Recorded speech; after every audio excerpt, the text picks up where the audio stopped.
berrinche. Eso es lo que está detrás de los cambios que propuso Ricardo Monreal a la ley de amparo y que ya fue aprobado por la Cámara de Diputados. Todo porque un juez hizo algo que al señor Andrés no le gustó ni tantito, y ahora en la recta final de esta legislatura, que le quedan 5 días, le pidió a uno de sus alfiles que atendiera el problema. ¿De qué problema estamos hablando? Del gran problema de que un juez, un miserable juez común y corriente, pueda tener el atrevimiento de congelar una ley que fue aprobada por la autoridad incuestionable del Congreso de esta nación. Más o menos por ahí va el razonamiento de la iniciativa de Monreal. En aras del ejercicio más completo de honestidad intelectual, he de decirles que Monreal y su iniciativa tienen un espacio de razón, pero no toda. Para entender por qué importa esta reforma, primero hay que entender el juicio de amparo. No me voy a meter al super detalle, ni soy un super experto en el tema, así que abogados que sí lo son, primero, una disculpa. Y segundo, si digo alguna soncera o si gustan complementar o corregir algo de lo que diga, los comentarios están abiertos. Lo primero que hay que entender es que el juicio de amparo o el amparo es un proceso para proteger a los ciudadanos y sus derechos constitucionales de actos u omisiones de cualquier autoridad. Ahora, dentro del juicio de amparo puedes pedir lo que se llama la suspensión del acto reclamado. Eso es pedirle al juez que lleva el caso que congele el acto de autoridad que estás reclamando.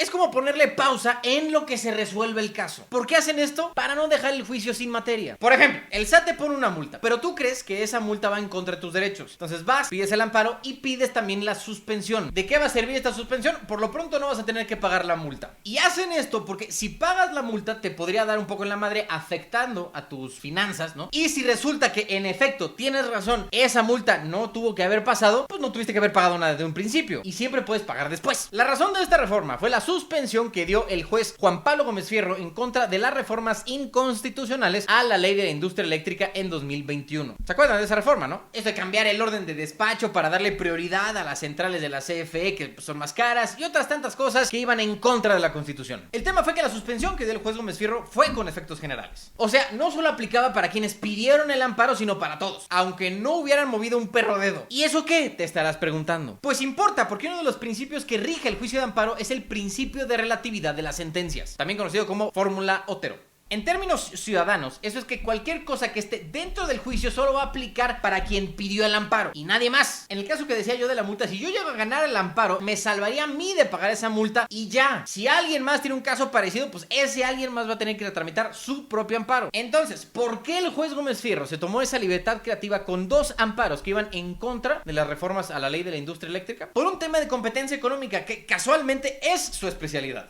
Si el juez le daba la suspensión a esas dos empresas que le pidieron el amparo, les iba a generar una ventaja, un trato diferenciado sobre el resto de los actores en el mercado eléctrico, y eso va en contra del concepto de igualdad en temas de competencia, porque de facto estaría creando un set de reglas para estas dos empresas y otro completamente diferente para el resto. Eso es inconstitucional y por eso dio la suspensión con efectos generales. Que sí, va en contra de la fórmula Otero, pero no tenía de otra si no quería violar la Constitución. No tenía otra opción, entonces decidió dar la mayor protección posible a quienes pidieron ese amparo, porque si resultaba que no tenían la razón, pues la ley siempre podía entrar en vigor después. Pero si la reforma era inconstitucional, como resultó ser, los posibles daños por tener reglas desiguales podrían ser irreparables. También hay que entender algo: este tipo de suspensiones con efectos generales no son la regla, no son comunes. Por las circunstancias particulares de este caso se tuvo que hacer, pero en la vasta mayoría de los amparos no pasa esto. El tema es que seguramente la suspensión hizo enojar mucho al caballero presidente y por eso mandó tapar esa posibilidad por los siglos de los siglos. Amén. Un último tema que no vi en la reforma de Ricardo Monreal es que cita puras fuentes que son anteriores a la reforma de derechos humanos del 2011. Y eso importa porque esa reforma cambió muchas cosas, especialmente la protección de los derechos humanos a través del amparo. Se insertó el principio pro persona o pro homine y muchos otros que estaban y existen para ayudar al individuo frente a acciones del gobierno. Es obvio que esta reforma viene cargada con una rabieta presidencial porque pues, es una tormenta en un vaso de agua. No es un problema que se necesite resolver. Fue un caso y armaron la de Santo Cristo por una reforma que resultó ser inconstitucional. Que, hablando de eso, esta reforma probablemente también lo sea, por la sencilla razón que limita las medidas de defensa del ciudadano frente a una autoridad y actos con potencial de daños irreparables. Otra razón es que nuestra Constitución reconoce los derechos colectivos como el derecho a un medio ambiente sano. Es un derecho que si uno intenta defender, los efectos o beneficios no solo se van a tener para esa persona, afecta al interés social, cosa que esta reforma tiene la gracia también de eliminar eliminar por completo. Miren, la mayoría de Morena en el Congreso ha aprovechado sus números para pasar la aplanadora con un gusto que no se veía desde los años dorados del PRI. En su mayoría porque no tienen idea de lo que están haciendo, pero también porque lo hacen desde una visión de resentimiento y arrogancia. Esta reforma es así. Resienten que les hayan parado sus cambios a la ley de la industria eléctrica y por eso hicieron todo este numerito. La arrogancia viene porque al parecer ellos creen que jamás van a salirse del poder, que ellos van a seguir ahí